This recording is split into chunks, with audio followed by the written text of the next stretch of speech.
Hey everyone, it's Ron Johnson and it's Friday.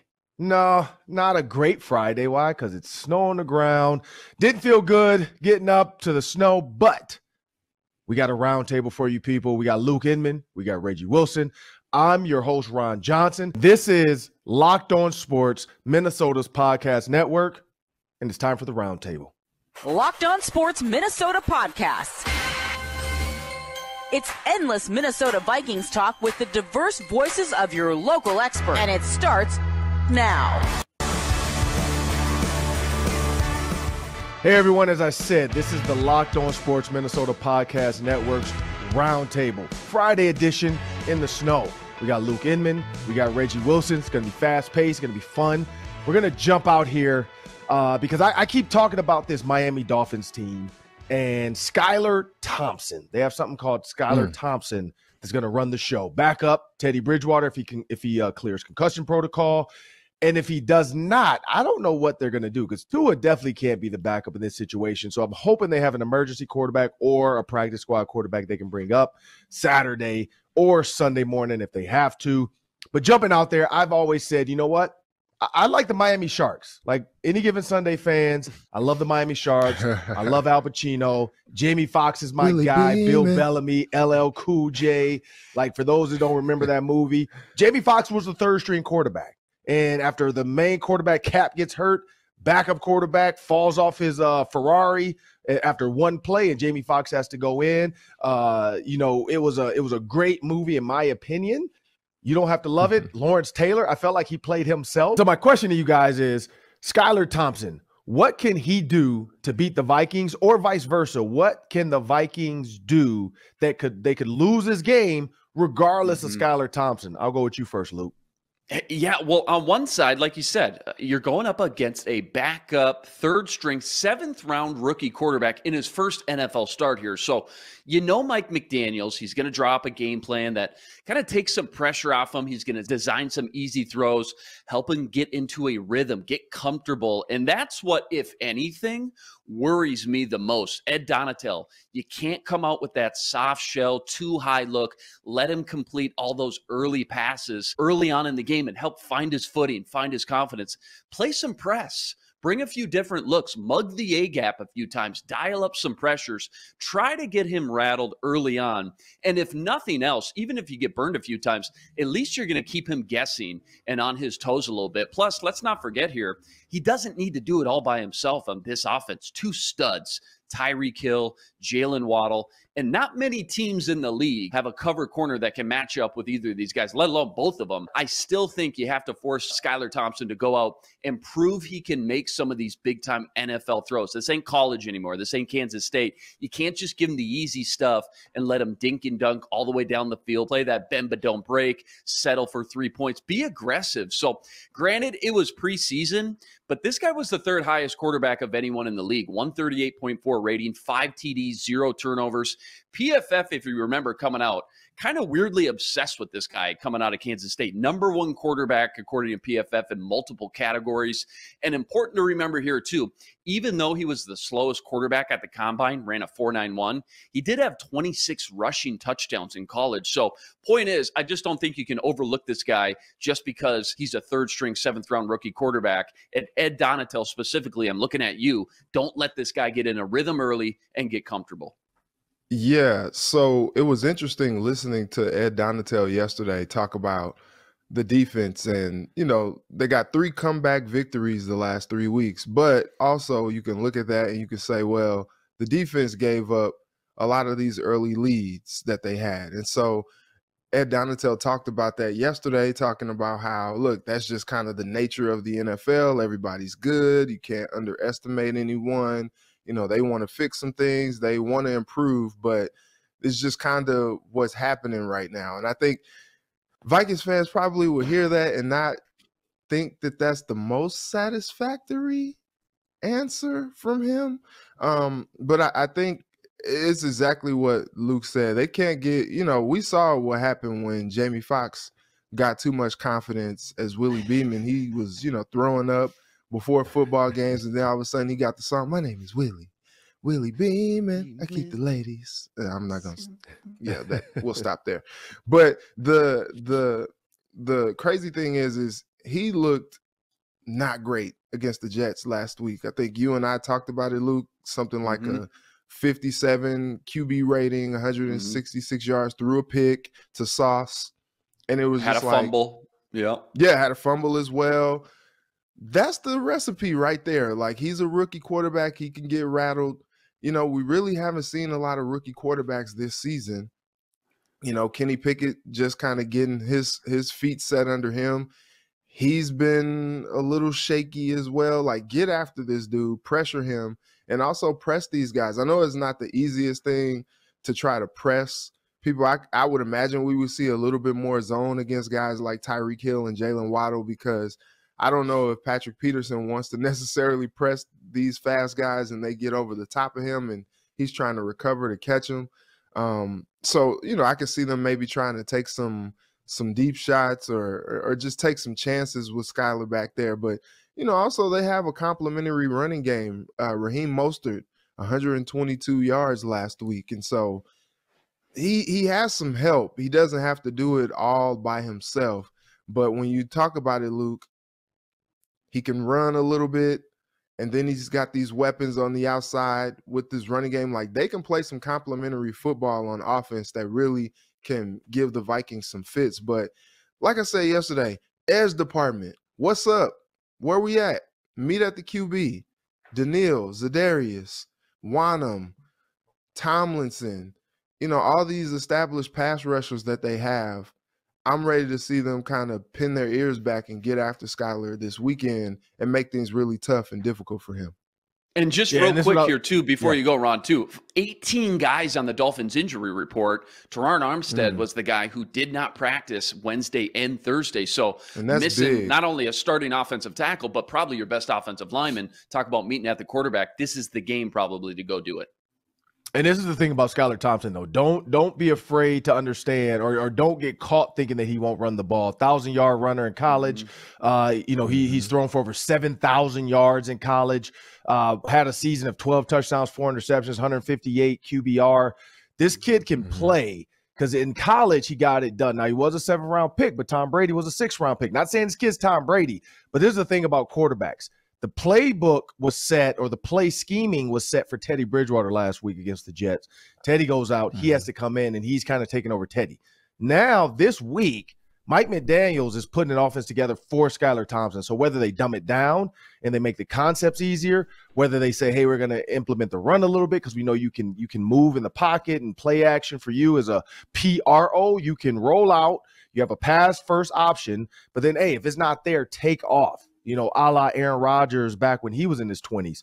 And so Skylar Thompson, for the Vikings to lose this game, they have to get outside of their skin, meaning do too much, meaning go outside of your rush lanes because you got a rookie quarterback and you just really want to get a sack, hoping he makes a mistake. Or a DB, taking a chance when you don't need to. Just be there and knock it down. Don't go for the pick if you don't have to, because if you miss it and Tyreek Hill catches it, good night. It's a touchdown. Gap integrity with Raheem Mostert. Don't just assume that they're going to run the ball 50 times. When you're in that gap, but then if it's a play action, you got to keep going. You got to keep playing, and the DBs, you have to stay in phase. Do not get off and think, okay, let me stop this run. No, trust your guys to do what they're going to do. So I think regardless of Skylar Thompson, this game for me was the weapons. You look at Tyreek Hill, you look at Jalen Waddle. Those are two receivers that are extremely fast. And you look up at Caleb Evans, he's back playing from his concussion. He looks like he's off the or he was a full participant. You're going to have everybody out there besides probably Andrew Booth Jr., but who knows what happens with him if this is his week to play finally. If you look at Harrison Smith, he's back. You look at Cam Bynum, he's been healthy. So, and then Patrick Peterson's been kind of like, you know, the balance of this. And then Cam Dantzler has been lights out. So he's going into this game with extreme swag. So they have to understand that they're going to need help. Tyreek Hill, I mean, they learned it from the Chiefs. You cannot cover Tyreek Hill man to man. Don't do it. Don't get outside of your body. Don't try to be Superman for this game. Keep Skylar Thompson in the pocket. Let him make the mistake. If you look at last night with Carson Wentz and Justin Fields, that's two quarterbacks that you keep them in the pocket, game's over. Justin Fields only was successful because he started running eventually, and then they kind of got off, and he started scrambling and making moves and running around, and then guys had to kind of keep a guy and spy him. When they didn't spy him and they went man, he gashed them for 10, 15 yards a pop on the runs. So that's the same thing with Skylar Thompson. Keep him in the pocket. Like, don't let him move around. Let him keep him in the pocket, put pressure on him, make him throw sooner than he wants to throw, and the Vikings win this game. But moving on. Real quick. Hey, real quick, Ron, to that. Great point, by the way. And remember, Brian Asamoah finally played last week. He played about 8-10 snaps, and pretty much all of them, he played quarterback spy. He just sat there and watched Justin Fields, mirrored him. I expect him probably to do the same. And good point about Skylar coming out. This dude can play. Don't let the 7th-round pick fool you, because coming out, he was 25 years old. 24, he's 25 now. So he was very old. That's the reason he fell. And then he had very 2 major old. injuries. Yeah, right. So old. Yeah, collecting Social Security already, 25. And then remember, he had 2 big injuries coming out too, in 2020 on his throwing shoulder and 2021 on his knee. Those are the reasons he fell to the 7th round, not because he couldn't play. So good points there too. Coming up, we're breaking down the keys to the Gophers game this Saturday versus Illinois. But first, Vikings currently 14-1 to win the Super Bowl. 3-point favorites in Miami this Sunday versus the Dolphins. Make sure to keep tabs all season long and check those odds out and more with BetOnline, betonline.net. Fastest and easiest way to check in on all your betting needs. Find all your favorite sports and events at the #1 online source for odds, lines, and games. Stats, news, info, you want it, they got it. NFL, MLB, NBA, even MMA and UFC. BetOnline makes betting easy and is your #1 source for all your betting needs. Go to betonline.net today to learn more. That's betonline.net. It's where the game starts. And remember, when you subscribe to Locked On Sports Minnesota, you're getting endless Vikings talk with local experts. Sam and Ron talk football every day on The Ron Johnson Show. Reggie Wilson gives you a sports anchor's perspective on superior sports talk. And the Minnesota Football Party brings together the top Vikings podcasters in the city. Subscribe to the free Locked On Sports Minnesota podcast feed wherever you find your podcasts.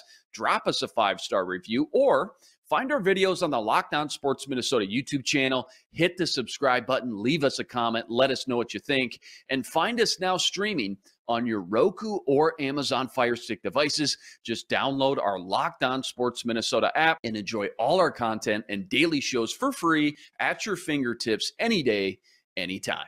Moving on now to PJ Fleck and the Gophers going against Brett Bielema and his Illinois Fighting Illini. This is a competition of 2 top defenses I expressed earlier in the week. Illinois has only given up 3 touchdowns and 9 field goals. The Gophers are giving up 5 touchdowns. This is 2 defenses that are not bend but don't break. These are, I'm not going to break. I'm going to impose my will on you. We had Tyler Newman on the PJ Fleck show, and he talked about that. He talked about, and then I had a chance to sit down with him for a good 45 minutes, and he talked about imposing his will physically, not verbally. He's not going to go out there and rah you and talk you to death. He's going to go out there and play with intensity and energy. And I said, how do you get the guys to play behind you and follow you into a house like Illinois, into somebody else's house where it's going to be loud? And he said, you know what? I'm going to come out there with the juice, with the energy. It's all about our response. We lost to Purdue. How do we respond this game? I can't wait to see his response, because when you look at Illinois, it's a team that wants to run the ball and then pass every once in a while. This is a safety in the box's dream. This is a game you grew up playing when you had on like mittens and winter hats and coats, and you and your friends had a small spot of grass, and it was just line up and let's run through each other and tackle each other, and then let's go in and have some of mom's spaghetti. Because, I mean, this is what this is, or chili or soup, whatever you guys did in the winter. But this is one of those games where it's going to be ground and pound on both sides. Mo Ibrahim should be back. So when you look at the Illinois keys to the game, what's a realistic ceiling for the Gophers? So one, let's start with this question first. How do the Gophers beat Illinois? Like, what's the keys to the game for Illinois versus Wisconsin? Let's start with you, Reggie. So funny.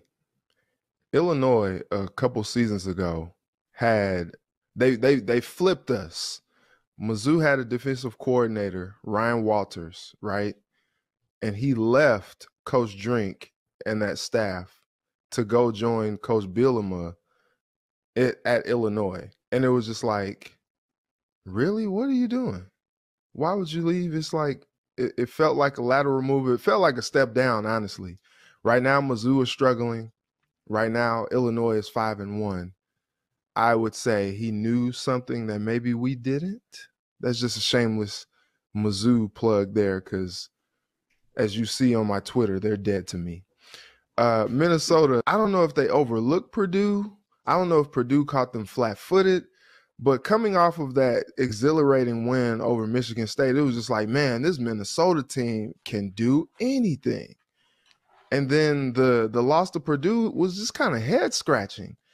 I kind of see them getting back to what they did against Michigan State, against Illinois. For one, I don't necessarily believe in Illinois. Anytime where you have to be that one-dimensional on offense, and we know Bielema's history in the Big Ten with teams having those Wisconsin teams right there at the end in Rose Bowl contention.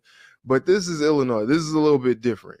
I don't know if I believe that they're just going to continue to just ground and pound and gut this out. This game on Sunday or on Saturday is going to be like 12-7 or something like that. I don't know about that. I could see Minnesota kind of getting back to what they were doing prior to the Purdue game, where, they're establishing the run. We talk so much about Mo, but we can't forget about Trey Potts either. Them continuing to establish that run and get things going in the play action with Tanner Morgan, working with Shiraka again, and just kind of getting that thing going. I think if they can continue to establish the run, and if Illinois is going to be one-dimensional, go get it. Go after them, be aggressive against the run, and see if they can beat you through the air, which it just kind of remains to be seen. So I think just sticking to the game plan. I don't know what happened in that Purdue game. That was just kind of bizarre to me that they were losing to them just because of how good that they had looked all the way up until that point. But if they don't mirror that performance and they get back to who they have been up until that point, I think they'll be okay against Illinois. I actually think they can roll this weekend. Yeah, I think what happened against Purdue is you saw just how much of an X factor, how good Mo Ibrahim is. I mean, point blank, he's your best player. So you saw how sluggish Gophers offense looked without him in the backfield. He's a guy that just changes the entire game for the Gophers and what you can do offensively. He takes so much pressure off Tanner Morgan. He forces defenses to wrap up and tackle. He's such a fast physical runner. Having him back in the lineup, I think you see this offense move the ball like we saw earlier in the season when they were lighting up the scoreboards. But, I look at this Illinois team. I mean, it's just no joke. 24th ranked team in the nation for a reason. 5-1, 5-game winning streak. They love to run the ball too. They average almost 200 yards on the ground with Chase Brown. Great offensive line. Chase Brown, #1 running back in the nation in rushing yards with 879. So Gophers defense going to have to play team football, get back to fundamentals, just good old fashioned wrap up team tackling. And kind of interesting to note, Gophers 6-2 versus the spread versus Illinois in their last 8 games. The spread is Gophers by 6.5. Feels like a lot to me after what we saw versus Purdue. But again, this team's just completely different ball club when Mo's in the lineup versus when he's not. And now he's coming off 2 full weeks of rest. I think the Gophers bounce back in this one, kind of get their confidence back a little bit, get a little swag back, move to 5-1, keep those high hopes alive for the season with what we all know, a huge game versus Penn State and Death Valley looming next week. Real quick, look, the Gophers had like 4 or 5 different running backs, contributing last year, going over 100 yards a game last year, even without Mo, even without Trey. I understand Mo's greatness. I know that Mo is the X factor, but does it all have to rely on how good he is in the game in order for this offense to do well? Because I feel like, with Shiraka being back, with Tanner, like maybe they could do a little bit more with the passing game. Maybe they can, not necessarily that it's plug and play with the running backs, but I feel like they found productivity with a lot of different running backs last year because of the injuries to Mo and Trey. Can they not replicate that even with Mo not being at 100% or not being in there as much as maybe you would think he would be? No, they can't. When you look at Kai Thomas and Bucky Irvin, those were the 2 100-yard running backs they had. Those guys both transferred. I think Kai's at Kansas or somewhere, and then Bucky went to Oregon. So when you think about those 2, they were explosive. They were jitterbugs. They were different. Bryce Williams definitely played last year, And Trey Potts played last year, but different backs. Trey Potts, it feels like he's always trying to break one, so he doesn't ever just hit the hole sometimes. He bounces. And then Bryce Williams, when he hits the hole and he does get the edge, because he had the edge against Purdue, he doesn't have that second gear. Bucky had a gear. Kai Thomas definitely had a gear. And then we know Mo has a gear. Like, he didn't have it. Like, you saw the gear last night, I think the running back for the Washington Commanders, he hit a second gear, and then also Herbert hit a second gear when they both got to the outside. It's not there. Bryce doesn't have that second, it's not like a Ferrari where he can drop gears. He's more like a Ford Taurus. He's dependable. He's big. It's like a Ford Explorer. Like, let's go to Explorer. I go to Ford Explorer. He's dependable. It works. It's a family value car, gets you to A to B, good gas mileage. This is what college football is about. That's why it's so much fun, is because you never know in college football. Like, Alabama might lose to Tennessee this weekend, and I'm looking forward to it, because then all hell is going to break loose when it comes to this voting stuff now, because they're going to want Alabama in it. But then it's like, crap, how do we get Alabama in this? We got to cheat. And they're going to figure out a way to cheat. We got to cheat. Get Alabama back in there. Like, Alabama might be ranked 12th, and they're going to be like, nope, Alabama, you're 4th. You're in this. I don't care what anybody says. And they're going to run out of there. And then they're going to, they're going to Dave Chappelle it. Like, when they go interview them, they're all going to knock over a glass of water and run. Like, plead the fifth. Like, I don't care. Alabama's in this. But that's what I'll say about the running game. And Mo warmed up. Like, Mo was dressed, warming up. I watched him during warm-ups. We had him on camera during warm-ups. And he tried to go. PJ Fleck said this on the PJ Fleck show. If he were to have another 24 to 48 hours, he probably would have played. They just weren't too sure right then and there that this was worth it. And they were hoping to get through Purdue. But at the end of the day, PJ Fleck's like, it's not about always trying to just win. Like, we don't want to put Mo out there, hurt him in order just to feel like we're going to win this game. If we don't win, we don't deserve to win, because all these other guys are on scholarship too. So I appreciate that, because they know Mo has a bright future with the NFL. If you screw up a kid's life twice, and not to say they did it, but if you screw up his life because you put him back on the field too soon, look at how everybody's chastising Mike McDaniels. That weighs heavily on a coach when he puts a player in the line of fire at risk and he's injured. So I think PJ's just doing the right thing and saying, you know what, look, if you're not really ready to go, like, are you 100%?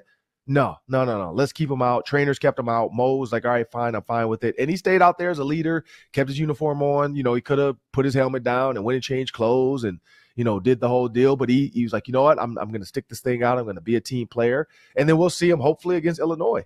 And that was a huge surprise, though, too, Ron. Like, nobody knew up until, like, oh my gosh, it's the first series. Why isn't Mo out there, right? Like, nobody, like in the NFL, you got Adam Schefter and 9 insiders hours before the game reporting all that stuff, and right. In college, it's a little bit different, right? So that truly was, like you said, a game time decision, and nobody really knew, even the coaching staff, until those last few hours, it sounds like. Real quick, I got to ask you, how big of an impact and loss has Chris Ottman-Bell been for this offense? Because you talk about, versus Purdue, you lose, obviously, your number one running back, and then, the loss of your number one receiver going into the season too now. How big of a loss has that been? Because I feel like that kind of got brushed under the rug a little bit. Like, well, we're a running team. We play good defense. Yeah, obviously that hurts. That sucks. But, we'll be okay. I feel like that has had something to do with maybe their struggles or inconsistencies on offense versus Purdue as well, no?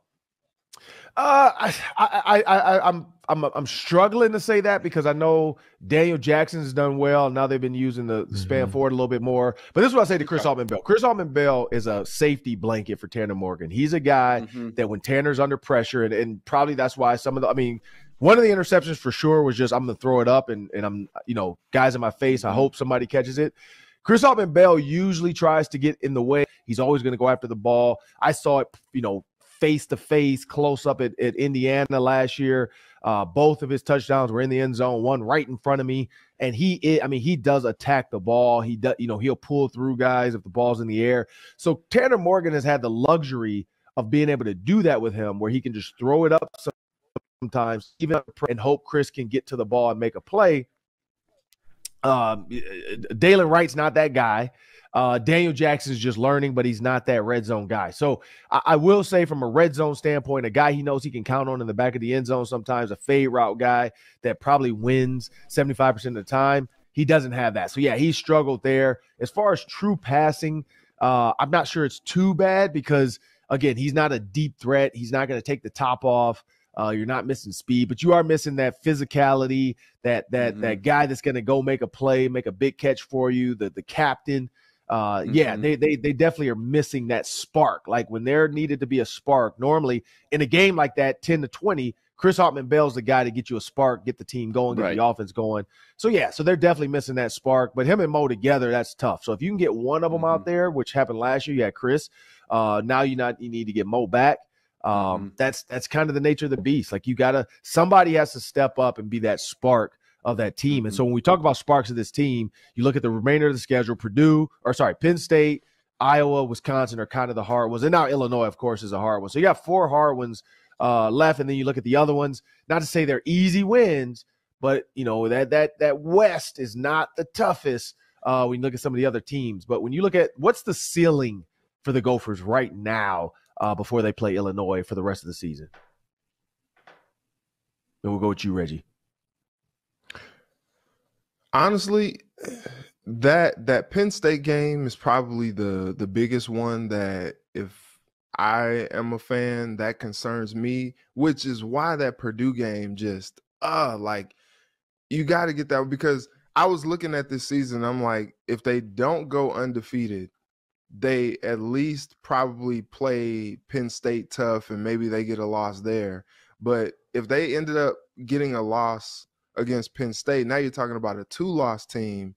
And now that kind of affects things moving forward. So I think the Purdue game probably was a bit of a wake-up call for them. And I can see them not rolling, but I can see them getting wins in the rest of the games that they have this season. That Penn State game, though, is going to be tough. But we know, Penn State, especially under James Franklin, they can be beat. And so if they come out there, like I said, I keep going back to this Michigan State game because I'm like, man, that was some of the best football that we've seen out of the Gophers against a team that is really supposed to be relevant. They paid Mel Tucker a lot of money for Michigan State to be relevant because of what they did last season. And so I think if they could come out there and replicate a similar game plan against Penn State, we do know that Penn State is a talented football team, but they've almost lost before this season. So they are beatable.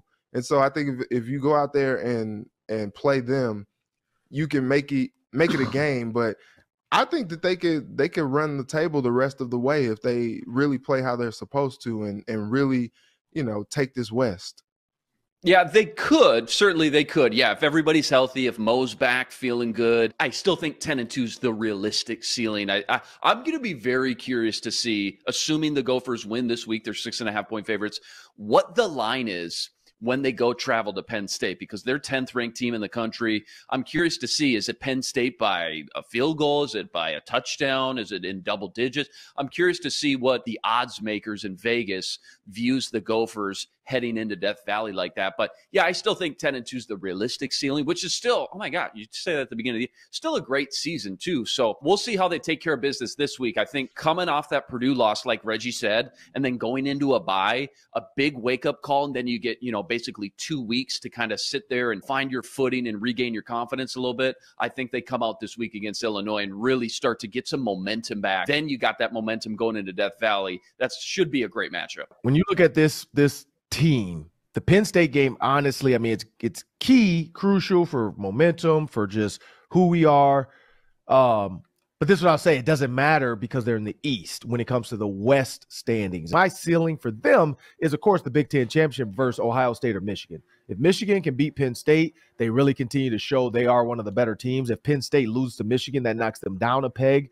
Hopefully, then when they face the Gophers, maybe they have some doubt, and the Gophers can find a way to just win out in Happy Valley, quiet that whiteout crowd, 6:30 p.m. So everybody in the world is going to be watching ABC. It's going to be absolutely electric. And so when you think about that, and you think about where, it's in PJ Fleck's hands, and that's my ceiling for them. It's right there for the taking, but they need Tanner Morgan to play better than he's played in some of these games. You look at completion percentage, he's doing well, 68.5%. He's only been in the end zone for passing those 7 times, which is tied for 11th in the Big Ten. There's only 14 teams, so he has to do that. When you look at on the other side of offensive TDs for passing, of course, you got Ohio State at 25.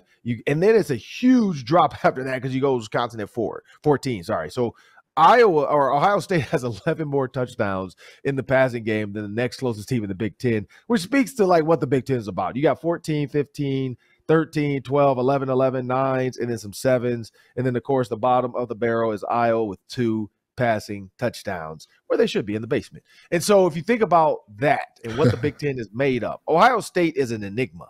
But you live by the pass and you die by the pass. Can Ohio State run the ball? Because if Michigan says, you know what? Screw this. We're going to play cover 6. We're going to keep everybody back. We're going to play quarter, half. We're going to half field this side because of the short side of the field, so no my safety can get over. The wide side of the field, we're going to run quarters. We're going to keep the linebackers underneath. We're going to keep our corners and safety back. You figure out how to beat us. You're going to have to dink and dunk us for 17 plays. And that's what Michigan did to Ohio State last year. And so if they can do it again with C.J. Stroud and confuse him, that's something he hasn't seen. Teams have been playing him straight up. I don't know why, but they've been playing him straight up, letting Marvin Harrison Jr. get behind him. And then it comes down to the winner of those 2 games. Those 2 games, though, Michigan, Ohio State, and then the Minnesota, Iowa, Wisconsin games are going to decide who's going to be a Big Ten championship. Iowa's not going to be there. Let me get that out the way. But that's going to – like Illinois is going to be watching those last 2 weeks for the Gophers big time because they're like, you know what? If the Gophers can't beat Iowa, Wisconsin, we are in this. It's ours. This season is ours for the taking. But again, the Big Ten has done crazier things. We've seen the number 1 teams get knocked off. So season's not over, but my ceiling for them is still the Big Ten championship because it's only been 1 game. It feels bad to lose, but it's only been 1 game. Next up, real quick before you move on, that was a great point. This seems like kind of a magical season, so to speak, compared to where the Gophers have been the last few years. Is this kind of it? Like what does 2023 look like for the Gophers? Is it going to be a huge transition? Are they going to lose a bunch of key guys? Is the way the schedule lined up this year and looking at both divisions and the conference, is this kind of do or die time for PJ Fleck and this team to, if they're going to go on a run, this has got to be the year to try to go, 11-1, 10-2, something like that? Yeah, this is the year, but also Ethan Calamantis coming in next year. I mean, he's a blue chipper, 4-star kid out of Illinois, Gatorade Player of the Year. So I really do believe like this is definitely a year. It's his for the taking. Okay. But Ethan Calamantis coming in next year. You're going to have some more recruits coming in. PJ's got a good recruiting class. You're going to have some linemen. John Michael Schmidt's going to be gone, but they're going to have to fill that. But you're going to have some more linemen coming in that are going to get a chance to play. It's going to be a transition. It's going to be a new look Gophers offense. But I truly believe with Mo Ibrahim leaving, Ethan Calamantis taking over, the big kid, I mean, he's going to become a throwing type guy. You look at all the young receivers they're going to have. And Chris Altman-Bell's probably coming back for a 7th year. I think this is going to become more of a passing style team. I mean, if you look at like the Eric Decker the Tyler Johnson, Rashad Bateman era when it was like, hey, we're going to throw the ball and then we're going to run it every once in a while. I feel like that's coming back. And I know Kirk Shiraka, you don't come back here knowing you have a quarterback for 1 year. You come back because you're like, wait a minute. This Ethan Calamantis kid is good. Like, okay, let's see what we can do with this, PJ. Like, I think the next 3 years, I could turn this, we could turn this kid into something special. And so, he has the NFL style body. Like, I think that's what they're looking at. But yeah, this is definitely a year. I mean, when you look at Iowa, Wisconsin being down, that doesn't happen often. I can't remember the last time Iowa or Wisconsin fired a coach. Most of the coaches usually leave or retire. So the Wisconsin to be in the spot they're in, Iowa, because daddy and son, he doesn't want to fire his son. He's going to so it's a make or to break it year, but it's definitely the year. Like you have to beat Iowa, Wisconsin, and you're in the Big Ten. We're in Indianapolis. Like we're doing this podcast from Indianapolis on Friday before the Saturday championship game. So, I think that's the key. I think that's the key to this. Love it.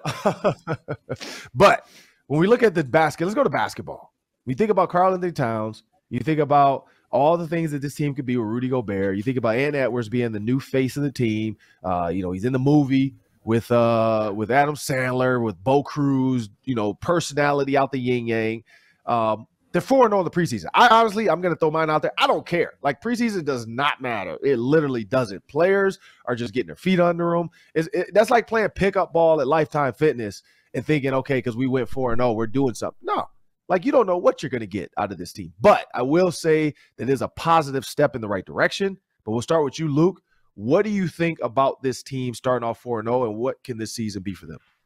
Yeah, I mean, fun to see him obviously start 4-0, but like you said, it's the preseason. We haven't seen their full arsenal yet. We still don't know exactly how Chris Finch is going to deploy this big four in the starting five, I don't think. And that's okay. Like the preseason time to see what you've got, see some of your role guys, depth pieces. And, I got to be honest, Reggie and I brought this up yesterday on the Superior Sports Show. I've been pretty impressed with their depth and bench thus far. Naz Reid just won't go quietly into the night. Everybody, assumed, all right, he's going to be the odd man out now that they got Rudy, they got Cat, kind of got the short end of the stick there with that trade. But he's been a tank, man. 22 points Wednesday versus the Lakers, 11 boards. He's been doing that all preseason, though, all 4 games.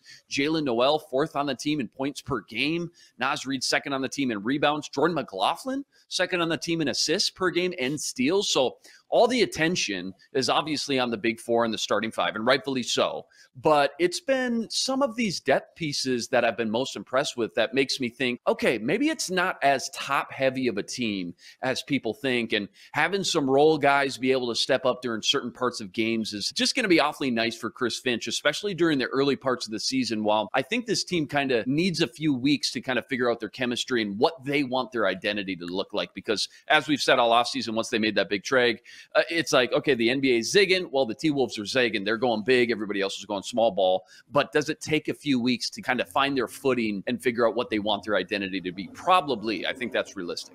Yeah, look, I think I mentioned this yesterday after the showing from Naz Reid, Jalen Noel. Like, look, I get you, Ron.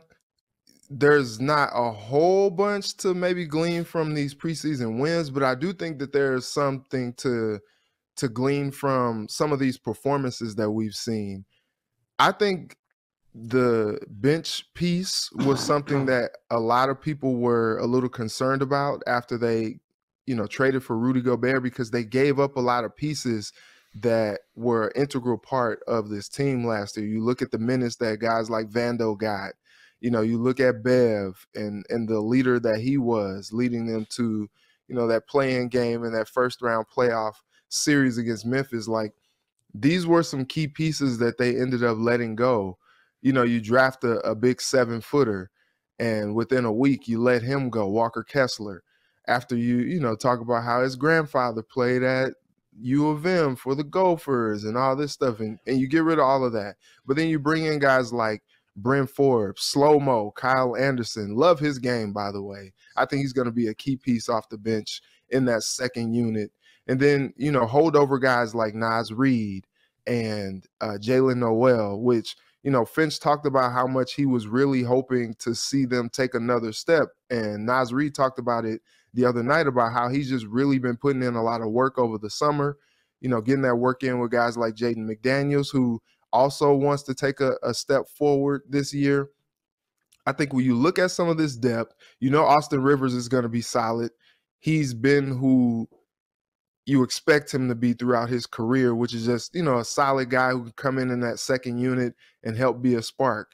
He talked about replacing a guy like Patrick Beverly. He's a different guy than Bev. He's not going to be a row you up, sometimes crazy person out there on the court, but he's a guy that comes up there and is just a consummate professional. He can knock down threes. He can get guys in position.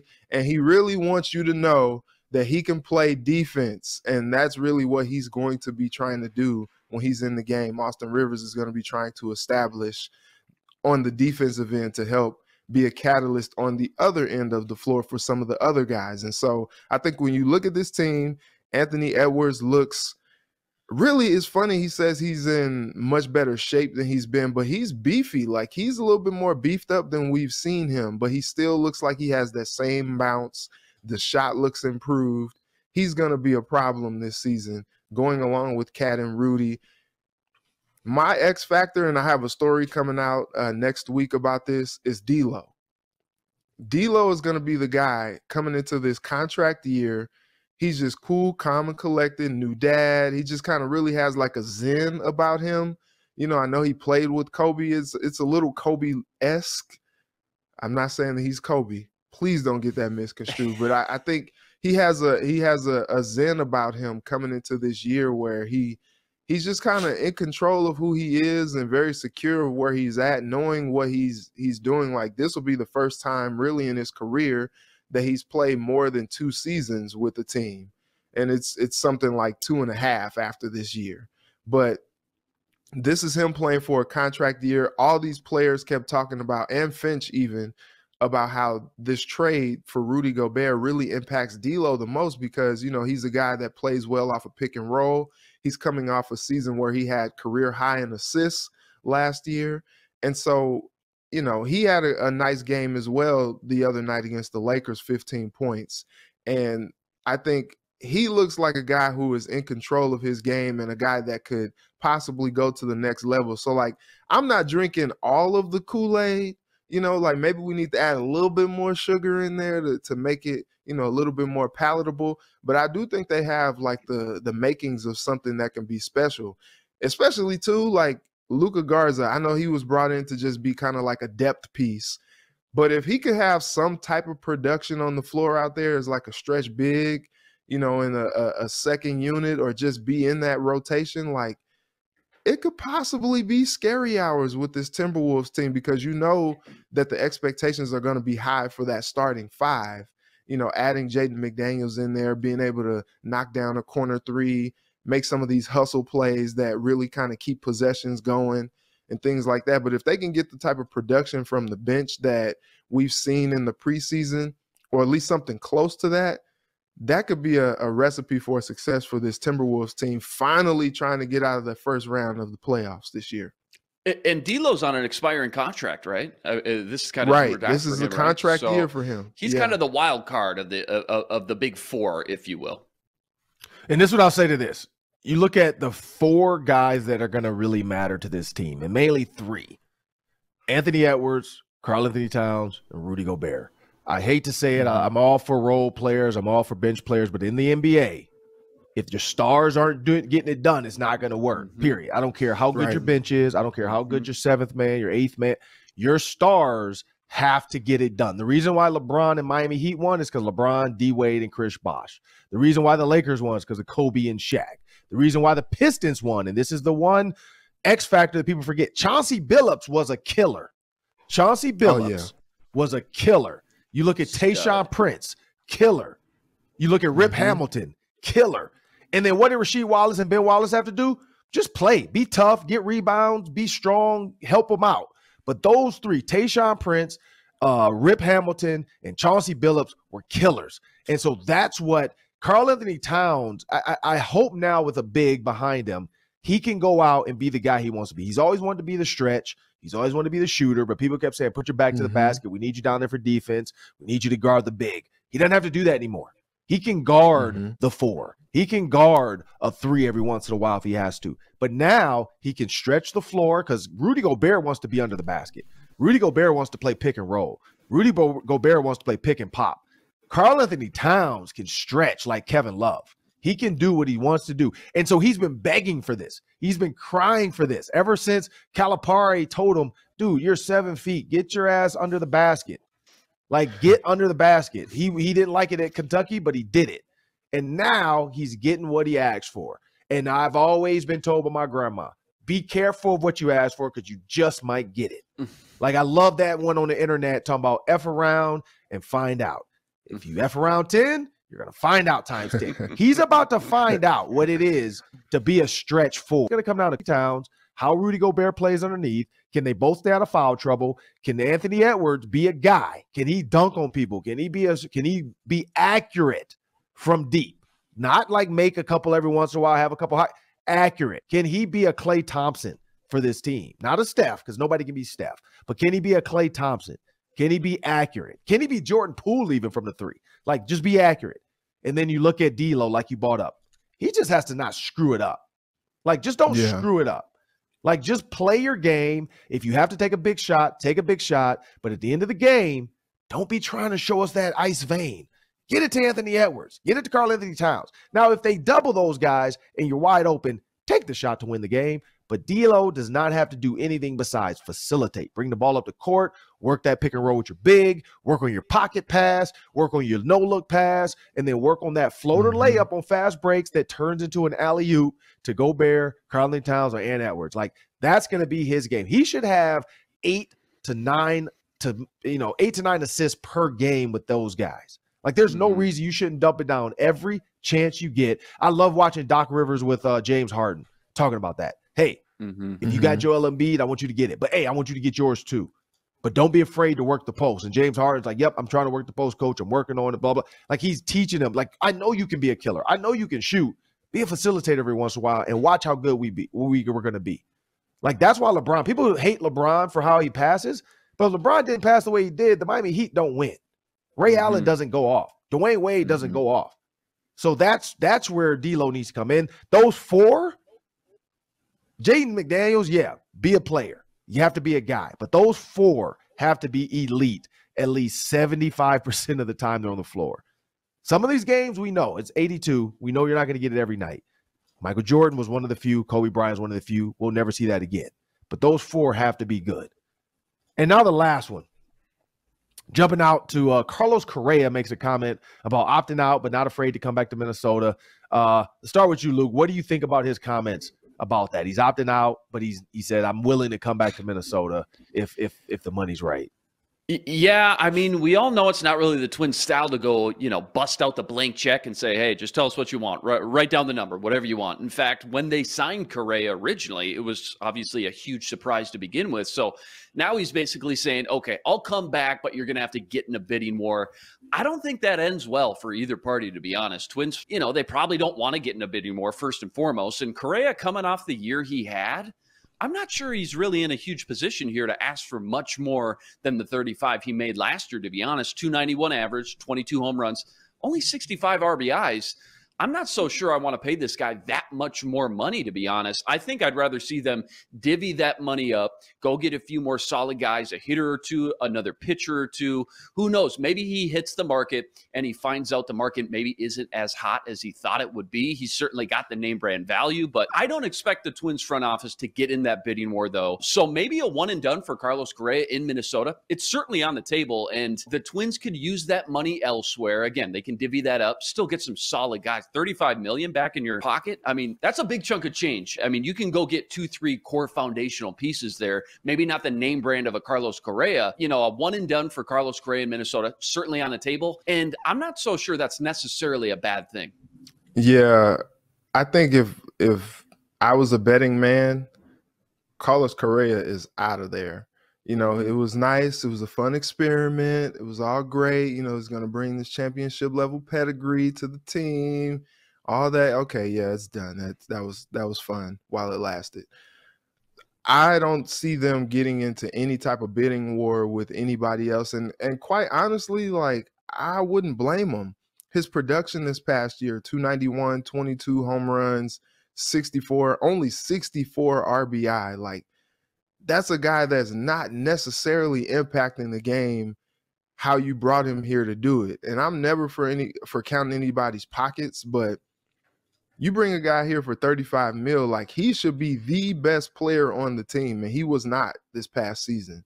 And so I think it's also a little bit disingenuous. I feel like he talked about how, he wanted to be a Twin for a long time and all this stuff. And then now all of a sudden that the season didn't go how you guys wanted it to go. Now all of a sudden it's like, well, you got to pay to play, baby. I mean, I'm the prize.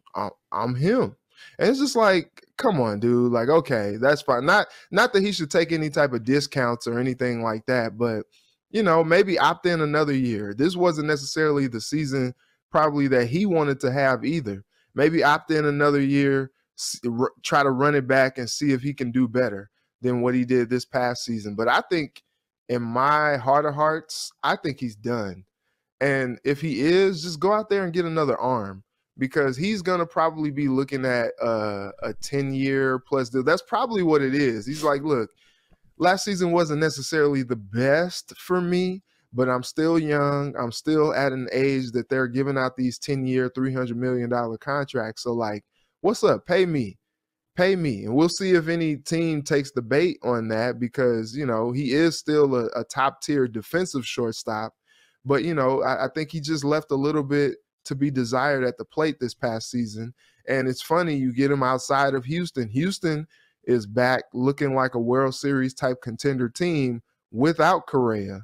And now I think you really kind of see what his value was. Like, he wasn't necessarily like a key cog in that. Well, he was a key cog, but he wasn't the main guy for the Astros. You look at guys like Altuve, and some of the pitching that they had is maybe being like the guy. Bregman, he was a great piece in their championship years, also with the trash cans that they were banging on, but I digress. But I think he showed himself to be a key piece, but not necessarily like the main piece. And now when you come here and come here to Minnesota and he's like a featured piece, now you kind of see that he wasn't necessarily the guy that maybe you wanted him to be. And so I think he has still a lot to prove. I just don't know that he's going to get the type of payday from the Twins that he's looking for. So I think it's pretty much a one and done for him here. Yeah, and this is what I'll say to that. You never know with money. You never know what coaches are thinking. But the Twins will never be truly solid and good until they go out and spend a lot of money. I mean, I hate to say it, when you look at the Yankees, you look at the Dodgers, like, you got to spend money. Like, you have to. Look at the Astros. Like, they did it. They cheated, but they did it. Like, you got to go get you, whether it's a top pitcher like a Verlander, you got to go get it. When you look at who the free agents are, who are guys out there like, shortstop, you got to look at age. 29 years old, Trey Turner. You look at Dansby Swanson, 28.7 years old. You look at Jose Iglesias, 32, a little bit older, but you got to look at age when you're also looking at these free agents. And then what position are you really going to go after? Like, is it going to be pitcher? Is it going to be shortstop? Are you looking for the best hitter? I mean, I'm going through these free agents for this coming year, and that's unrestricted free agents, not these player options, club options, all that, because then you get into a weird situation where you got to match, blah, blah. But, I mean, even for the pitchers, there's not a lot out there right now. Like, there's not a ton of assets out there that are going to be unrestricted free agents that are just like, I'm on the market looking. I mean, and this is right now, though. We know as more more player options are exercised and all this stuff, it's going to, the market's going to creep in as the playoffs go through. But as of right now, if I'm a GM and I'm looking at what's on my table, because my season's done. So I don't care about the playoffs as much. I mean, I'm going to watch it because I just want to watch it, but I don't care. I want to see what's out there as I start devising a plan. I start scheduling visits. I start reaching out to agents about, hey, is there a chance this guy wants to be in Minnesota in October with their snow on the ground? I don't know. Like, I can't imagine trying to play a playoff baseball game right now in Minnesota with 32 degrees and snow. Like, that is not baseball in October. I don't care what you say, that there should have been some kind of retractable dome over Target Field, but that's a totally different story. When we jump out here for one last one, and I'm going to say to Carlos Correa, I think he's a Selena Gomez fan. Like if you're ready, come and get it. Like that's what it felt like to me. Feel like he's a Selena Gomez fan. That's the first thing that popped in my head when I heard that quote. I'm like, man, this dude's been listening to Selena Gomez too much. And I don't fault him for that. That's a hot song. If you're ready, come and get it. I mean, he even looks like he looks like Selena Gomez a little bit. He looks like it. Yeah. Like that, he looks like a Selena Gomez fan. He's confident. Like, he's not afraid to be confident. Like, he says, they've got to come and get it. I'm the product. Like, what? What? You're the product. They got to come and get it. Like, that is Demi Lovato confidence if I've ever seen it. Like, that is Kanye West type of confidence right there. That's Kim Kardashian and Pete Davidson confidence right there. Like, that is super confident, but that is definitely Selena Gomez. If the Twins want it, go get it. But last one, quick one before we get out of here. I love to do this because I'm going to give you guys each like 30 seconds. We're going to have to add a timer to this one too as we grow this round table. We got to throw the 3-minute timer in there every once in a while. But here's where I'll go. Best 30 seconds of this. Kirk Cousins going into the bye week is considered one of the top 5 quarterbacks in the NFL if he does what Sunday versus the Dolphins? I'm just going to go 3 touchdowns, no interceptions. Simple as that. If he throws 3 touchdowns, no interceptions, give it to him. I mean, that doesn't hurt. The stats have to be included in that conversation for sure. But I think if he leads the team back again, that'll be 4 games now. And to lead the team back again, whether it's fourth quarter or 2 minutes, this guy puts his marching boots on, leads the team down. Detroit, it was just a 3-play drive, hits Osborne in the corner. Last week, it was a 13-play drive. Mm-hmm. This guy, if he can show that he can be that leader, that guy that under pressure can lead the team back and be counted on as that quarterback that can kind of Tom Brady-esque lead a team back from a deficit when they need him the most, I think then he'll be included in that top 10 category. This is what I'll say. First, it's the start of the day. His swag has to be on point in South Beach. He's got to have the white suit or some kind of linen cream suit with a purple shirt with the chain. He's got to put the chain on, whether it's pregame, postgame. He's got to put the spinner chain back on. That's 1. 2, he's got to throw for 350 yards. I need 350. I need 4 touchdowns. I need no interceptions, and I need about 30 to 40 yards with his legs.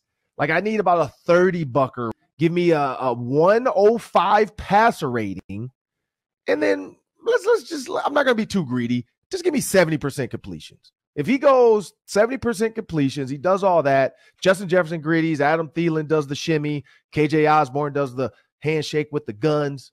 Kirk Cousins has to be considered as one of the top 5 quarterbacks. This whole Justin Fields thing should never be brought up again. I don't ever want to hear anybody bring up Justin Fields might be better than Kirk Cousins ever again. Kirk Cousins deserves the credit if he can do that. And I do agree with the bringing him back because he's done that all season long. And I want to make sure everybody remembers Amazon, Fire, Roku. There's an app out there called Locked On Sports Minnesota. You can get all of our videos, all of our shows. You can get the Roundtable. You can get Superior Sports Talk. You can get the Ron Johnson Show. You can get Luke Inman as the most interesting person in the world on the football party with Luke Braun wearing a silver foil hat. You can get all of that. Just make sure you download it, subscribe. You can check out our latest interviews. Cam Bynum, Adam Thielen, Robert Griffith. We have them all on there. We had Robert Smith, Vikings running back. Make sure you go back and check all those videos out. It's fun. It's fast-paced. It's very interesting. Like, comment, and share. Let us know what you think. Also, what happens? Is Skylar Thompson going to have a better game than Kirk Cousins? Let us know what you think in the comments. That'll do it for the Minnesota's Roundtable on Locked On Sports Minnesota.